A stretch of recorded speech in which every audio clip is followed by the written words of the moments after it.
el doctor Ernesto Álvarez Miranda, expresidente del Tribunal Constitucional, a quien agradecemos su tiempo y saludamos. Doctor, muchas gracias, buenas tardes.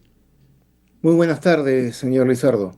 Sí, doctor, bien, la segunda sala del Tribunal Constitucional, como ya se ha informado, ha ordenado que sea justamente que de acceso público el acuerdo de colaboración eficaz suscrito entre Odebrecht y un grupo de ex ejecutivos de dicha empresa brasileña con la Fiscalía peruana y la Procuraduría ad hoc, ¿no? Por este caso sonado, el caso conocido de Lavallato.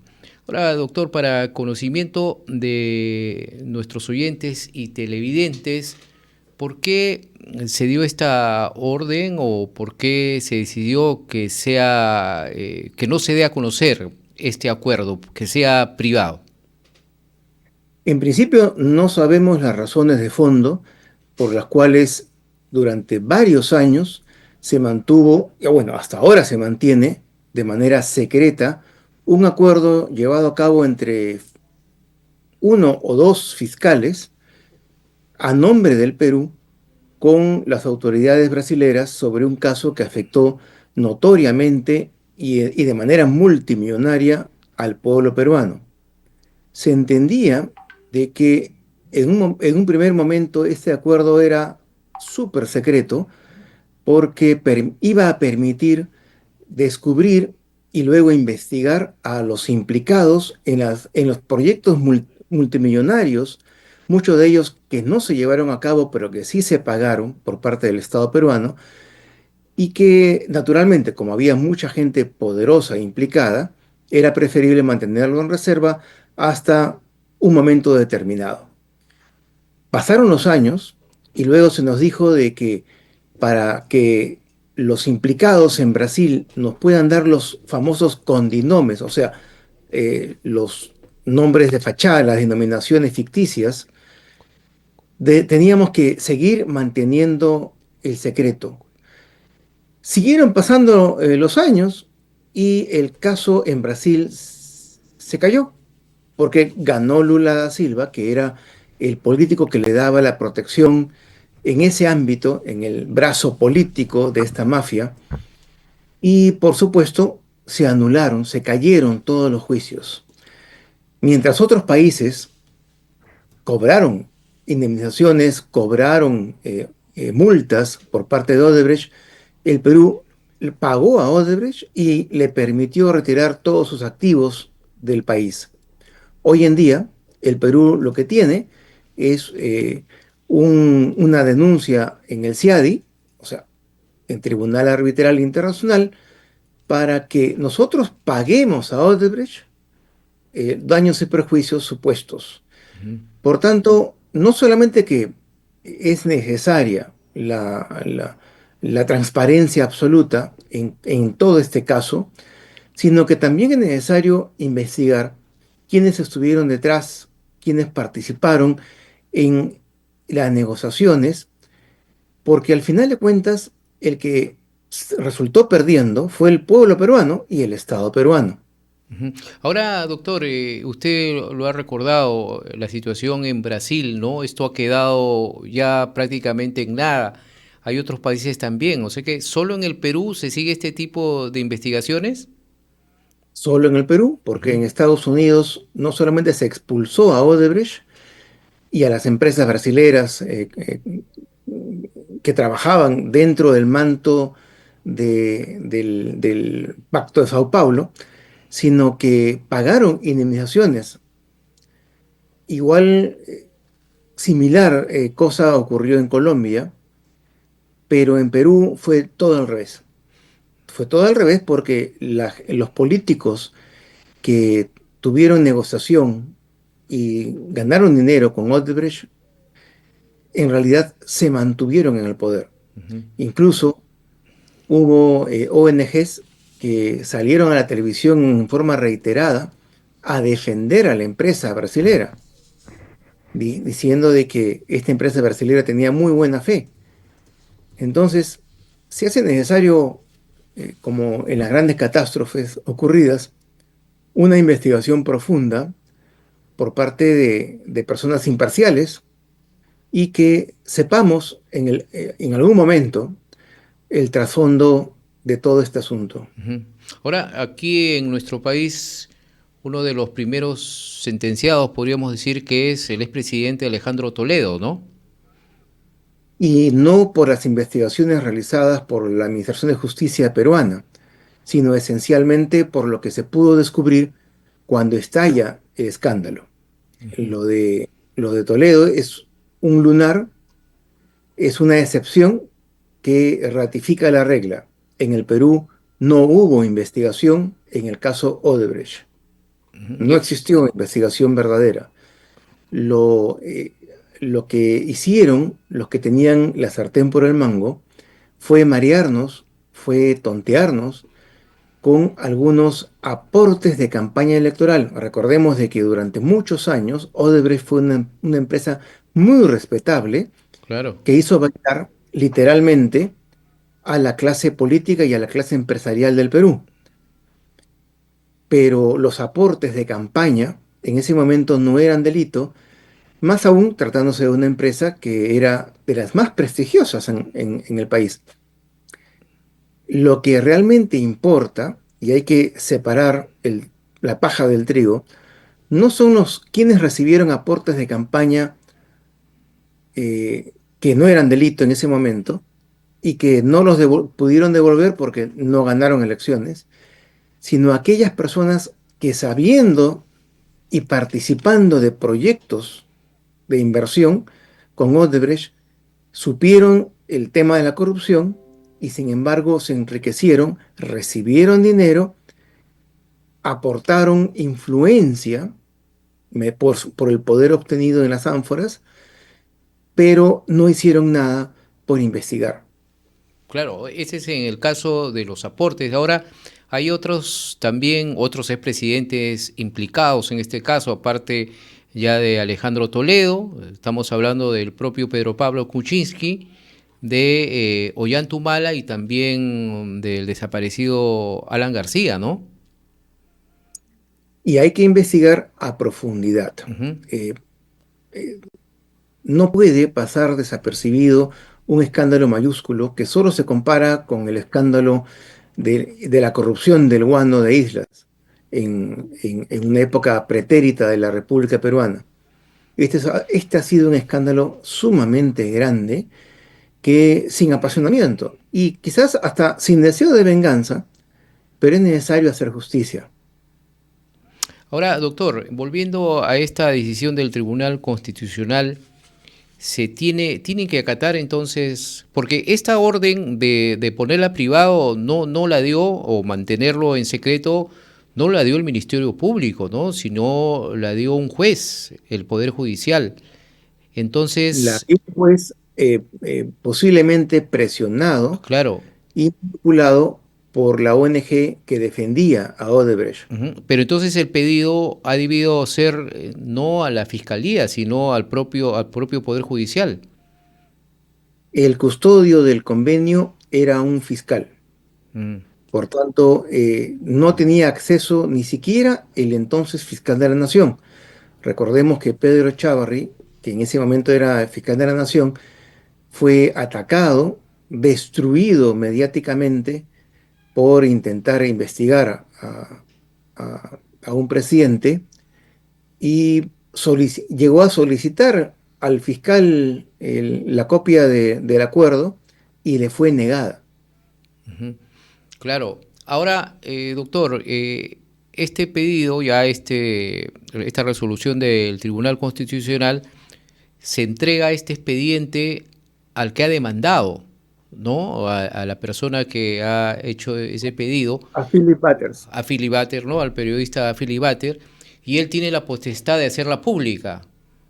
Ciertamente, porque en su condición de periodista importa más, es más importante el principio de transparencia y de información pública, tratándose de un tema que ha afectado y va a seguir afectando a la población peruana, que va a tener que pagar, literalmente, va a tener que pagar dinero a las empresas brasileras. Ahora, este es un precedente, se ha llamado esta decisión histórica, Y puede ser un precedente, doctor, para así poder hacer este tipo de pedidos para otros casos que también se tiene como secretos.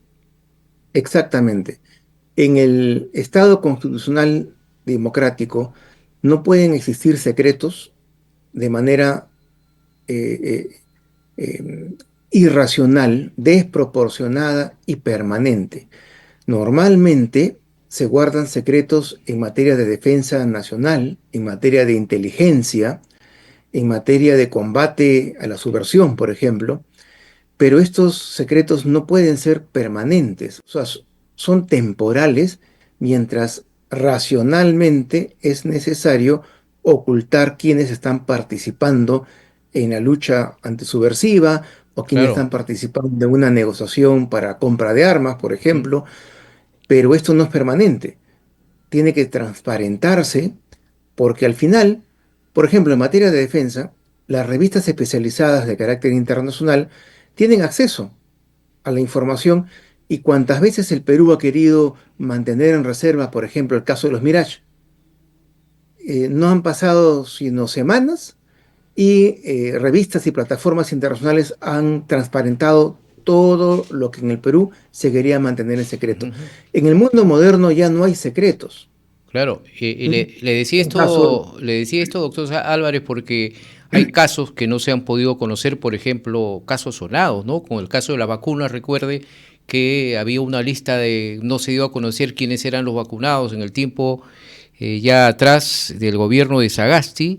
También lo que pasa en los visitantes de Zarratea, por ejemplo, también, que se denunció y nunca se dio una lista. Entonces, eso podría pasar y obligarse a que se dé a conocer ello.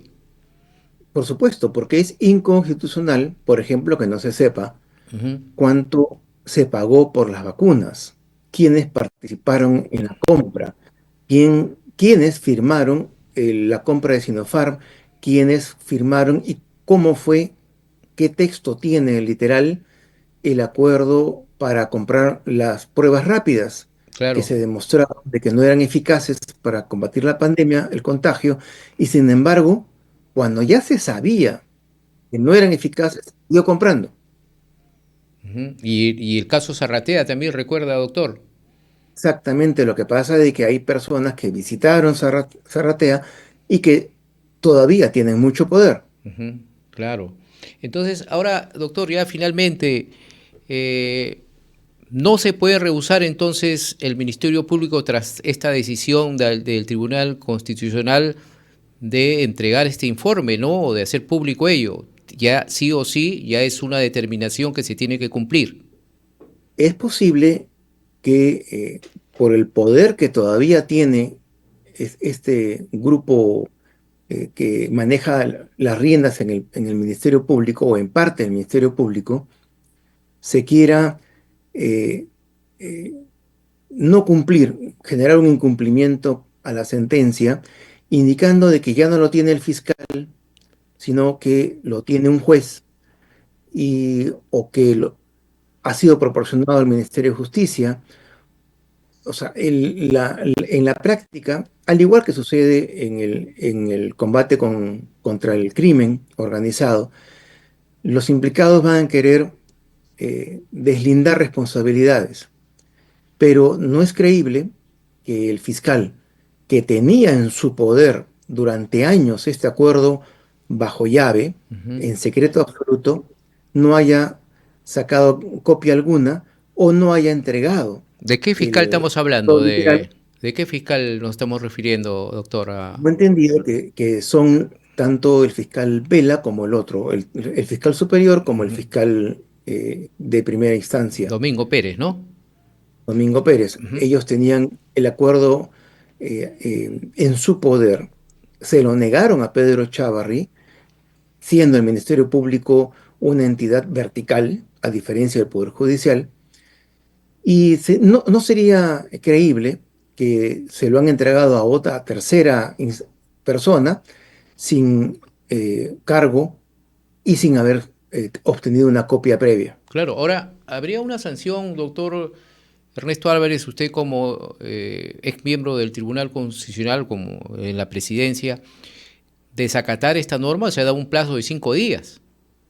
Sí, por supuesto. El no acatar una sentencia del Tribunal Constitucional cuando afectan bienes públicos y afecta necesariamente al Estado y al pueblo peruano, ocasiona una responsabilidad penal. Bien, entonces vamos a esperar qué pasa. Finalmente, doctor Álvarez, hemos escuchado un pronunciamiento hace unos instantes del Poder Judicial sobre que no se están respetando los poderes del Estado, ¿no? Que el Congreso de la República está dando leyes que contraviene a ciertas disposiciones.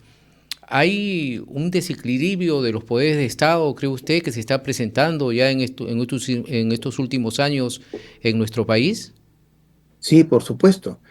Hay jueces que ordenan no acatar leyes del Congreso.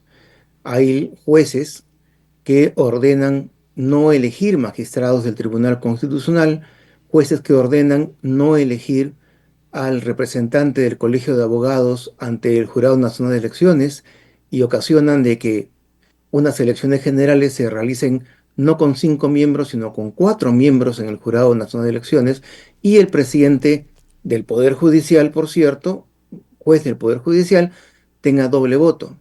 Hay jueces que tratan de evitar la elección de un defensor del pueblo y hay jueces que también ordenan no acatar leyes del Poder Judicial cuando no existe y no se advierte contradicción evidente entre la ley y la Constitución. O sea, el juez puede ejercer un control difuso única y exclusivamente cuando la contradicción de la ley con la Constitución es evidente, no producto de una interpretación teórica del juez.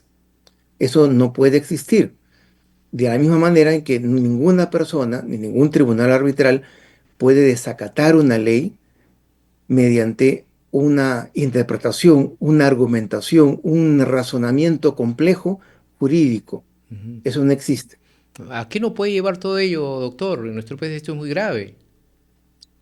El Estado de Derecho en nuestro país está en crisis. Los órganos del Estado, incluso el Congreso, dan leyes incorrectas, desproporcionadas, irracionales, pero no necesariamente inconstitucionales. O sea, una ley nos puede parecer a usted y a mí inadecuada, pero no por eso es inconstitucional. Es producto de congresistas y de un equilibrio frágil de fuerzas en el Congreso que no representan en realidad eh, a- en puridad a la opinión pública nacional. Lo que pasa es que las últimas elecciones del 2021 fueron desastrosas para el Perú y pudieron serlo más si hubiera triunfado el golpe de Pedro Castillo.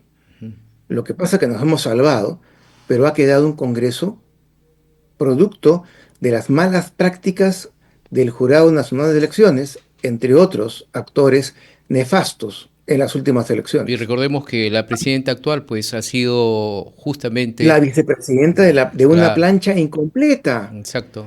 El Jurado Nacional de Elecciones validó la presentación de una plancha incompleta en contra de la Constitución, mientras que a partidos como el APRA o el PPC le negaban la posibilidad de presentar sus listas, aduciendo eh, detalles procedimentales que luego el Tribunal Constitucional indicó las demandas, las sendas demandas fundadas. O sea, este ha sido el único Jurado Nacional de Elecciones que ha merecido 2 sentencias en contra de su comportamiento en las elecciones generales, de forma tal que, por supuesto, el Estado de Derecho y la separación de poderes están en entredicho en nuestro país, Muy... porque se ha actuado en contra de la Constitución. Ya es momento de que los poderes del Estado coordinen y eviten neutralizarse mutuamente de manera innecesaria. Así es, ¿no? Es para beneficio de nuestro país. Muchas gracias, doctor Ernesto Álvarez Miranda, por sus A usted las explicaciones. gracias. Muchas gracias, un abrazo.